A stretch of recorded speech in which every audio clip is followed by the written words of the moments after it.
Aku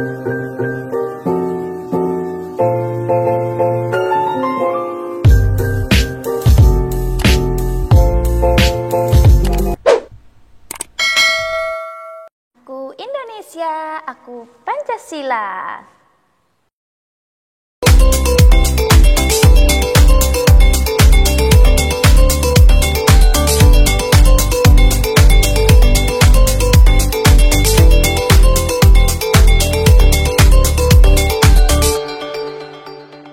Assalamualaikum warahmatullahi wabarakatuh. Hai sahabat Latsar, perkenalkan nama saya Eka Yulianti SPD, peserta Latsar CPNS golongan 3 angkatan ke-33 kelompok 1 PPSDM Regional Bandung. Nah, di video kali ini saya akan menjelaskan mengenai wawasan kebangsaan dan nilai-nilai bela negara. Yuk kita simak video berikut ini. Berikut ini tugas individu mindmap yang telah saya buat mengenai wawasan kebangsaan dan nilai-nilai bela negara. Berikut ini adalah mindmap gambar yang sudah saya buat. Di sini saya akan menjelaskan beberapa komponen. Yang pertama ada pengertian, ada sejarah, ada konsensus dasar, ada jati diri bangsa, kemudian ada nilai-nilai bela negara, beserta implementasi ASN itu sendiri. Selanjutnya, saya akan menjelaskan mengenai pengertian dari wawasan kebangsaan itu.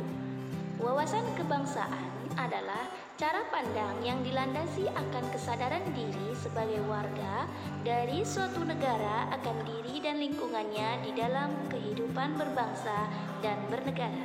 Selanjutnya, saya akan membahas tentang sejarah, di mana sejarah di sini ada 6 yang akan saya bahas. Yang pertama adalah Budi Utomo.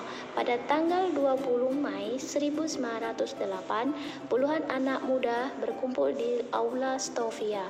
Dalam pertemuannya, mereka membentuk sebuah organisasi yang dinamakan dengan Budi Utomo, di mana tujuan mendirikannya Budi Utomo adalah untuk memajukan pendidikan dan kebudayaan Hindia Belanda.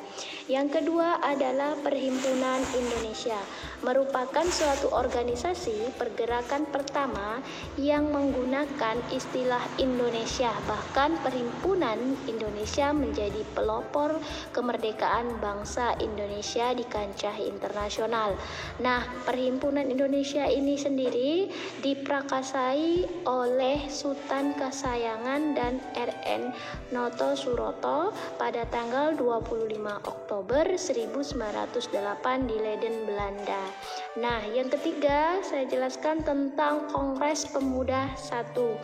Pada tanggal 30 April 1926 di Jakarta terbentuklah sebuah organisasi yang dinamakan dengan Kongres Pemuda I, di mana di sana telah dihadiri oleh wakil organisasi pemuda. Setelah terbentuknya Kongres Pemuda I, maka pada tanggal 27 sampai 28 Oktober terlaksanalah Kongres Pemuda II.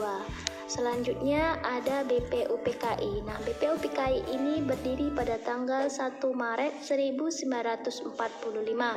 Dalam situasi kritis, Letnan Jenderal Kumakichi Harada, pimpinan pemerintah pendudukan Jepang di Jawa, mengumumkan pembentukan Badan Penyelidikan Usaha-Usaha Persiapan Kemerdekaan Indonesia atau yang disebut dengan BPUPKI. Selanjutnya, yang terakhir, sejarah tentang PPKI.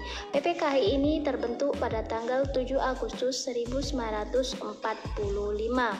Selanjutnya, saya akan menjelaskan tentang konsensus dasar. Konsensus dasar ini terdiri dari 4 komponen. Yang pertama adalah Pancasila. Pancasila itu terdiri dari 5 sila. Kemudian yang kedua ada Undang-Undang Dasar 1945, di mana Undang-Undang Dasar 1445 terdiri dari pembukaan dan batang tubuh. Yang ketiga adalah Bhinneka Tunggal Ika yang artinya berbeda-beda namun tetap satu jua. Yang terakhir adalah NKRI, Negara Kesatuan Republik Indonesia. Nah, kemudian ada jati diri bangsa Indonesia.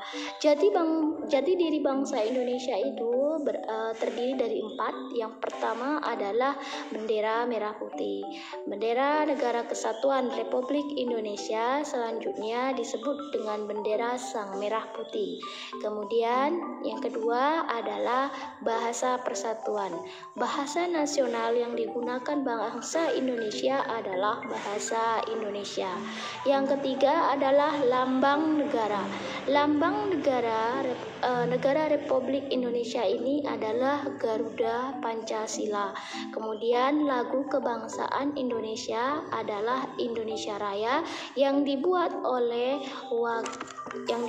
Wage Rudolf Supratman. Saya akan menjelaskan tentang pengertian dari bela negara itu sendiri. Selanjutnya bela negara adalah tekad, sikap, dan perilaku serta tindakan warga negara baik secara perorang maupun kolektif dalam menjaga kedaulatan negara, keutuhan wilayah, keselamatan bangsa dan negara yang dijiwai oleh kecintaannya kepada NKRI berdasarkan Pancasila dan Undang-Undang Dasar 1945. Selanjutnya yang kedua adalah nilai-nilai dasar bela negara. Nilai-nilai dasar bela negara itu ada 5 yang dapat saya simpulkan. Yang pertama adalah cinta tanah air. Kita dapat lakukan dengan cara menjaga nama baik bangsa dan negara, bangga dengan menggunakan hasil produk kita sendiri. Kemudian yang kedua, sadar berbangsa dan bernegara, dapat kita lakukan dengan cara menjalankan hak dan kewajiban kita sebagai warga negara sesuai dengan peraturan perundang-undangan. Yang ketiga, setia pada Pancasila. Kita harus paham atas nilai-nilai dasar Pancasila itu sendiri. Kemudian yang keempat, rela berkorban untuk bangsa dan negara. Siap membela bangsa dan negara dari segala ancaman.